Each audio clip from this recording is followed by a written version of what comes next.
Hello everyone. I hope you've had the most beautiful day today. It's been absolutely gorgeous in that sun, and I've took advantage of going for a walk today and just breathing in that beautiful air. So I hope you've been enjoying that weather too. Now, I came across this. I don't know if you can see it. I found it in the wardrobe this morning. It's my bookmark that I made when I was in year 6. And I'm going back like 18 years ago, a very long time ago.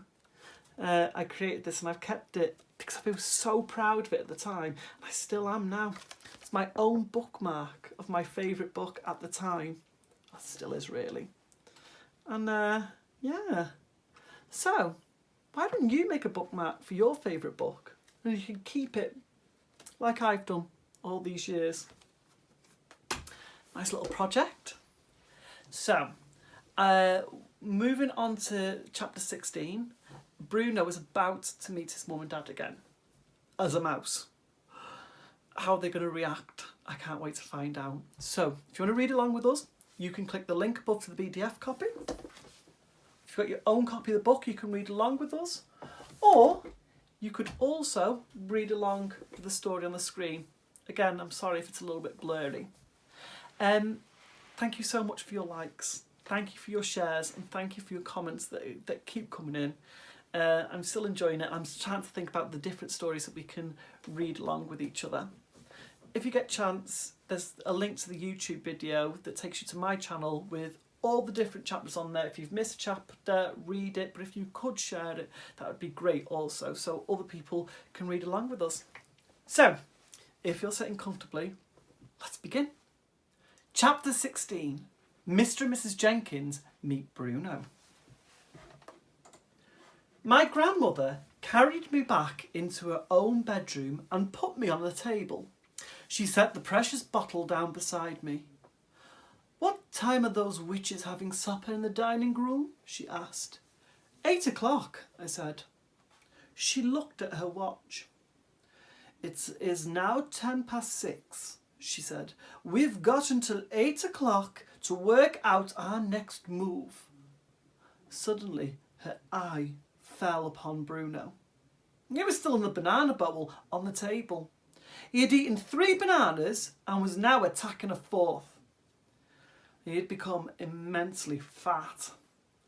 "That's quite enough," my grandmother said, lifting him out of the bowl and putting him on the tabletop. "I think it's time we returned this little fellow to the bosom of his family. Don't you agree, Bruno?" Bruno scowled at her. I had never seen a mouse scowl before, but he managed it. "My parents let me eat as much as I want," he said. "I'd rather be with them than be with you." "Of course you would," my grandmother said. "Do you know where your parents might be at this moment?" "Well, they were in the lounge not so long ago," I said. "I saw them sitting there as we dashed through on our way up here." "All right," my grandmother said. "Let's go and see if they are still there. Do you want to come along?" she added, looking at me. "Yes, please," I said. "I shall put you both in my handbag," she said. "Keep quiet and stay out of sight. If you must peep out now and again, don't show more than your nose." Her handbag was a large, bulgy black leather affair with a tortoise shell clasp. She picked up Bruno and me and popped us into it. "I shall leave the clasp undone," she said, "but be sure to keep out of sight." I had no intentions of keeping out of sight. I wanted to see everything. I seated myself in a little side pocket inside the bag near the clasp, and from there I was able to poke my head out whenever I wanted to. "Hey!" Bruno called out. "Give me the rest of that banana I was eating." "Oh, all right," my grandmother said. "Anything to keep you quiet." She dropped the half-eaten banana into the bag, then slung the bag over her arm and marched out of the room and went thumping along the corridor with her walking stick.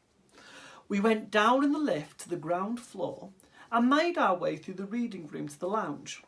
And there, sure enough, sat Mr. and Mrs. Jenkins in a couple of armchairs with a low round glass-covered table between them.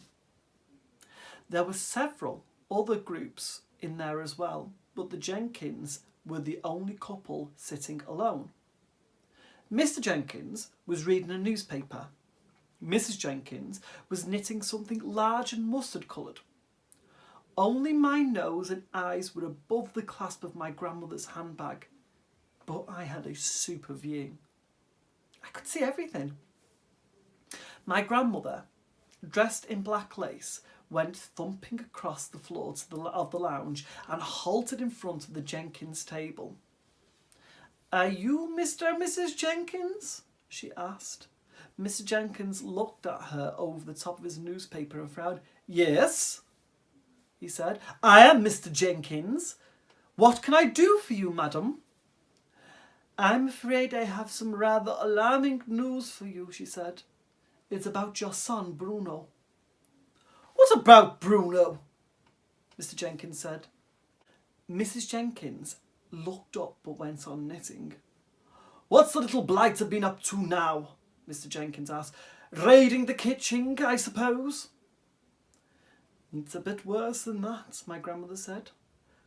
"Do you think we might go somewhere more private while I tell you about it?"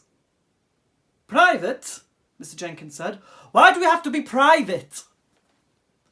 "This is not an easy thing for me to explain," my grandmother said. "I'd much rather we all went up to your room and sat down before I tell you any more." Mr. Jenkins lowered his paper. Mrs. Jenkins stopped knitting. "I don't want to go to my room, madam," Mr. Jenkins said. "I'm quite comfortable here, thank you very much." He was a large, coarse man, and he wasn't used to being pushed around by anybody. "Kindly state your business and then leave us alone," he added.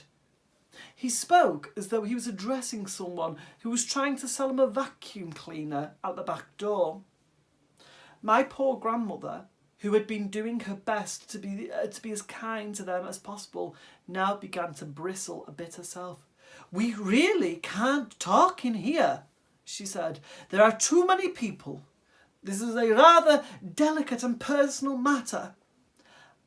"I'll talk where I dashed well want to, madam," Mr. Jenkins said. "Come on now, out with it. If Bruno has broken a window or smashed through your spectacles, then I'll pay for the damage, but I'm not budging out of this seat." One or two other groups in the room were beginning to stare at us now. "Where is Bruno anyway?" Mr. Jenkins said. "Tell him to come here and see me."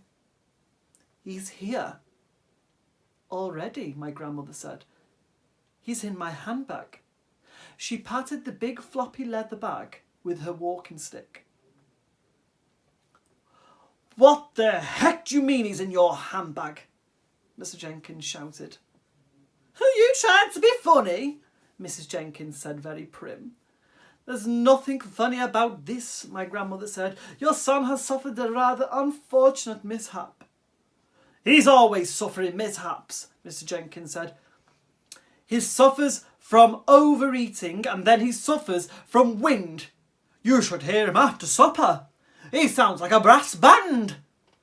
But a good dose of castor oil soon puts him right again.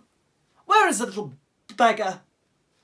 "I've already told you," my grandmother said. "He's in my handbag. But I do think it might be better if we went somewhere private before you meet him in his present state."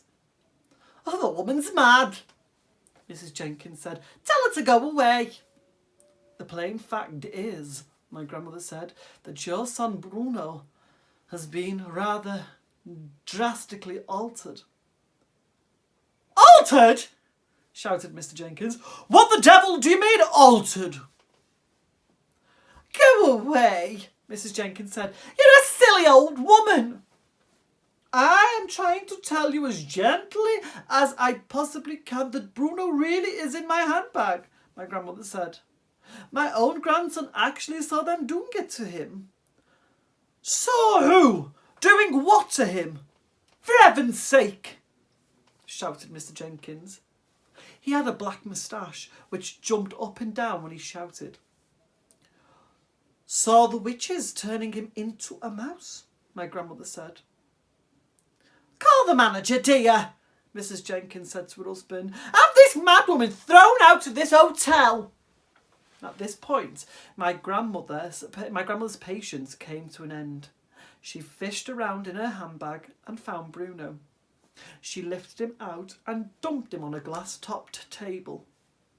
Mrs. Jenkins took one look at the fat little brown mouse who was still chewing a bit of banana, and she let out a shriek that rattled the crystals on the chandelier. She sprang out of her chair, yelling, It's a mouse! Take it away! I can't stand the things! It's Bruno, my grandmother said. You nasty, cheeky old woman! Shouted Mr. Jenkins.